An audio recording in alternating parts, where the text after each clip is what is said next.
जय हिंद शिक्षक साथियों। दोस्तों, आज के वीडियो में हम लोग चर्चा करेंगे उत्तर प्रदेश एनआईवीएस डीएलएड की। यहाँ पर जो एनआईवीएस डीएलएड अभ्यर्थी हैं काफी लंबे समय से परेशान हैं और उनको शिक्षक भर्ती में आवेदन करने में काफी परेशानी आ रही है। इसके बाबत जो है उन लोगों ने अपने यहाँ के जो भी जनप्रतिनिधि हैं और जो सचिवालय है, जो शिक्षा मंत्री हैं, सब जगह जाकर के उन्होंने अपना प्रयास किया।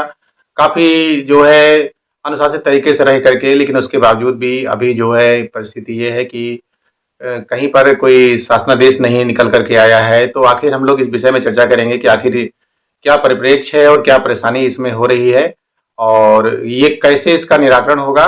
बात करते हैं शुरुआत से। तो जिस समय पर संसद में बिल पास हुआ था और उसके बाद एनआईवीएस डीएलएड अभ्यर्थी यहाँ पर यह तय हुआ था कि जो पूरे भारतवर्ष में कोई भी अप्रशिक्षित नहीं रहेगा, तो ऐसी स्थिति में उत्तर प्रदेश में भी यह पहल की गई यहाँ की सरकार के द्वारा कि जो अभ्यर्थी जो कि विद्यालय में पढ़ा रहे हैं वो एनआईवीएस से डीएलएड कर लें, ताकि उनको जो है भविष्य में स्कूल से निकाला ना जा सके। समस्याएं सब सामने आपके रही, लेकिन वहां पर सरकार ने फिर जो है उनके लिए जो है नोटिफिकेशन जारी किया, ऑनलाइन आवेदन का ऑप्शन खुला और उसके बाद अभ्यर्थियों ने एनआईवीएस से डीएलएड किया, अध्ययन केंद्र में गए और उन्होंने वहाँ पे अपनी जो WBA, SBA आदि एक्टिविटी को दिखाया और इस प्रकार से 501 से लेकर 510 तक के पेपर्स किए गए।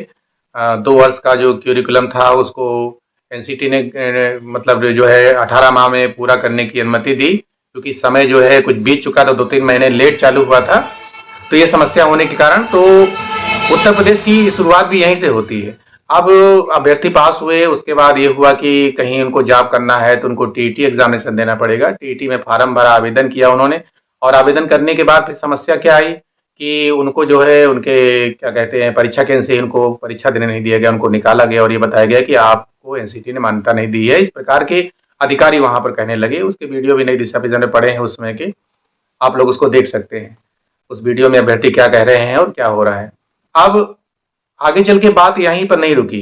फिर अभ्यर्थी गए, क्या कहते हैं, जब टीटी परीक्षाएं देने पाए तो उन्होंने कुछ हो हल्ला किया, इधर उधर किया।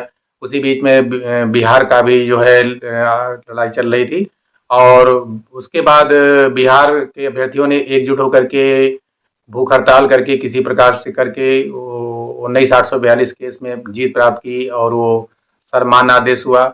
उसके बाद कल मैंने बोहरा जी का वीडियो भी अपलोड किया था, पुराना था उनका मैटर, कि उन्होंने किस प्रकार से प्रयास करके यूनियन टेरिटरीज का लेटर जो है जारी करवाया। बहुत प्रयास उन्होंने किया था, राज्य सचिवों को पत्र लिखा कि भाई एक राज्य के लिए नहीं चाहिए, उत्तर प्रदेश के लिए ही और उत्तराखंड के लिए नहीं बल्कि सारे राज्यों के लिए एनआईवीएस डीएलएड को मान्य किया जाए। तो वहां पर एनआईवीएस डीएलएड को मान्य किया गया। समस्या यहाँ पर यह बनी कि अब यहाँ पर भी केस होने लगे और 11,881 इस प्रकार से तमाम केस हुए। यहाँ पर संदीप जी का हुआ, सोमनाथ जी का हुआ, बहुत सारे केस इसमें यहाँ पर हुए और यहाँ पर आप देख सकते हैं कि कई मामले तो अभी तक पेंडिंग है और कोई यहाँ पर ओपिनियन निकल के नहीं आया, कोर्ट की राय निकल करके नहीं आई और सरकार ने अपने मन से किया भी नहीं इसके बावजूद, जबकि एनआईवीएस डीएलएड को सभी राज्यों में राज्य सचिव को पत्र लिख करके एनसीटी ने बताया।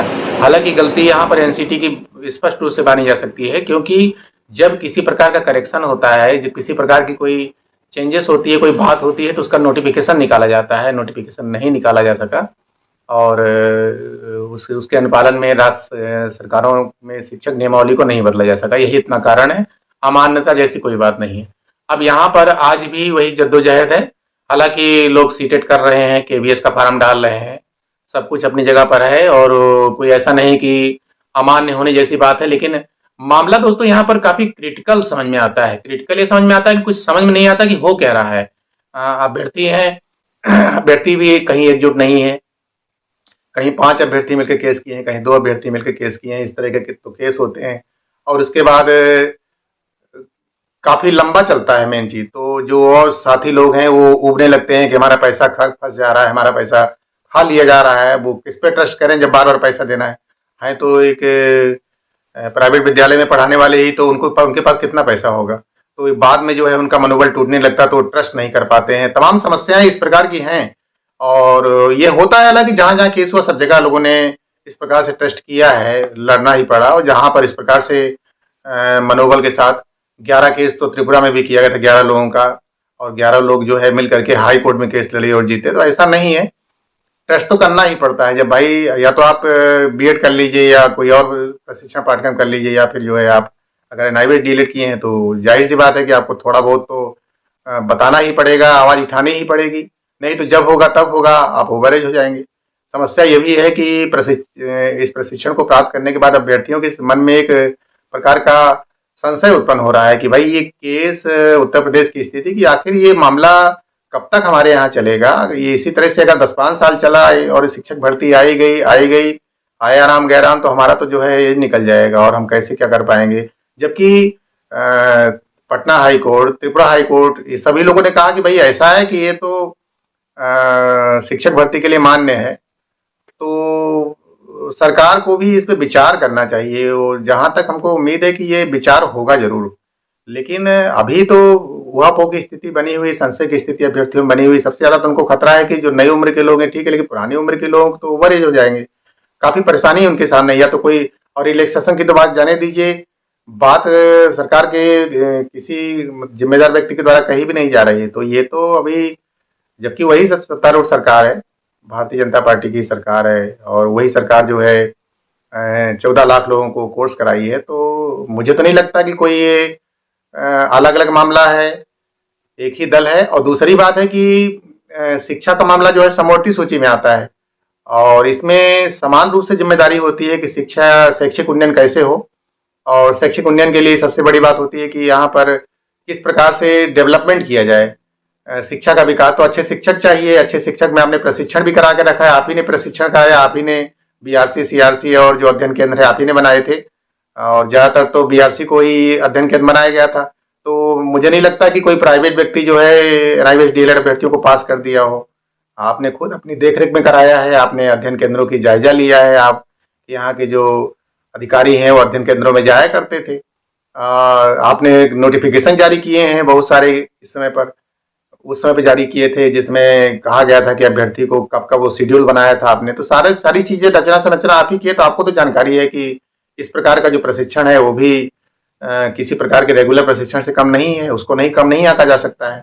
तो मानना चाहिए आपको इस बात को। तो ये तो भाई सीधी सीधी सी बात है कि अगर राज्य की बात ध्यान दें, समवर्ती सूची की बात ध्यान दें, और अभ्यर्थियों के हित की बात ध्यान दें, तो मुझे नहीं लगता कि इसको अमान्य करने वाली जैसी बात है। जबकि एनसीटी भी कह चुकी है, तो अब क्या मामला है, जितनी भी बातें हैं अभी तो 68,569,000 आरक्षण कटाव, जितने भी मामले होते हैं सब कोर्ट में चले जाते हैं।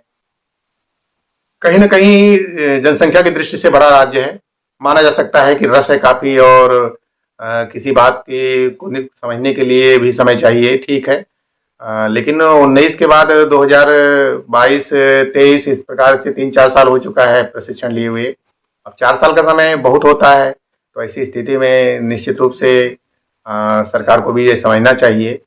और दूसरी बात यह है कि अभ्यर्थी जो है वो भी अलग अलग उनकी राय रहती है।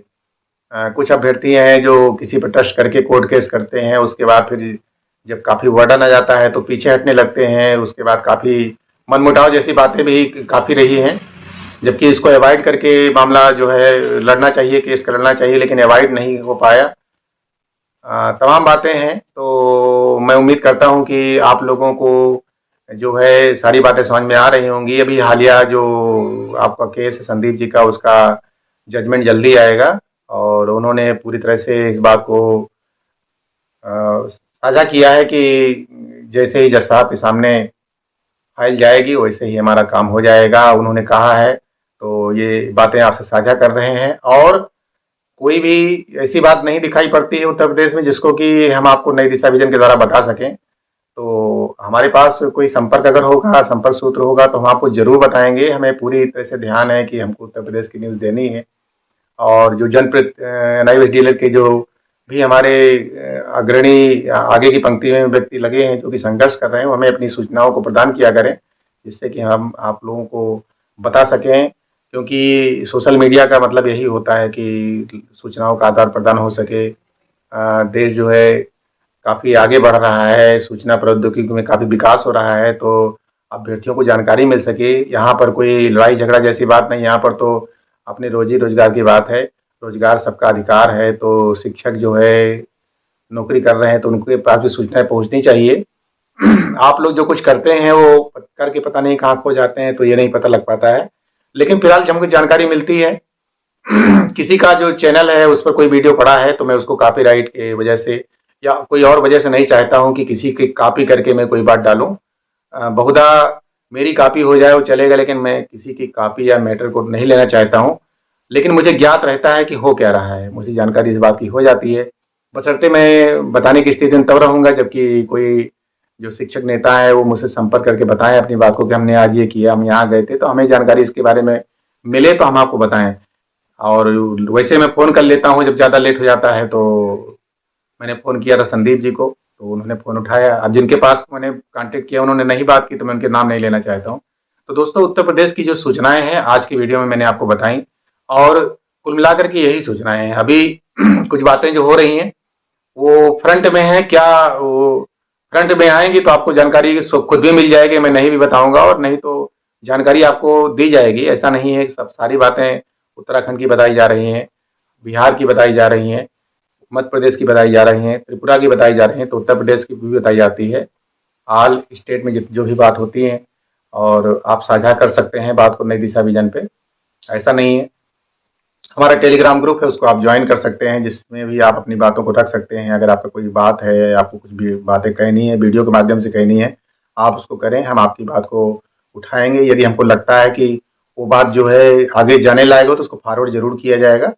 तो मेरी समझ से इसमें जो भी बात उत्तर प्रदेश संबंधित थी, केवल उत्तर प्रदेश की ही बात इस वीडियो में है, और अन्य राज्यों के लोग भी इसको देख रहे हैं, जानते होंगे कि क्या बात है। तो मैंने अपनी सारी बातों को आपसे साझा किया है, और शीघ्र ही मैं आपको उत्तर प्रदेश की न्यूज़ और दूंगा, बताऊंगा। वैसे मैं लगभग आप लोगों के बीच में आता ही रहता हूं, तो जानकारी जो भी आएगी उसको मैं आपसे साझा करता रहूंगा। तो मिलते हैं आपसे अगले वीडियो में। शुभ रात्रि।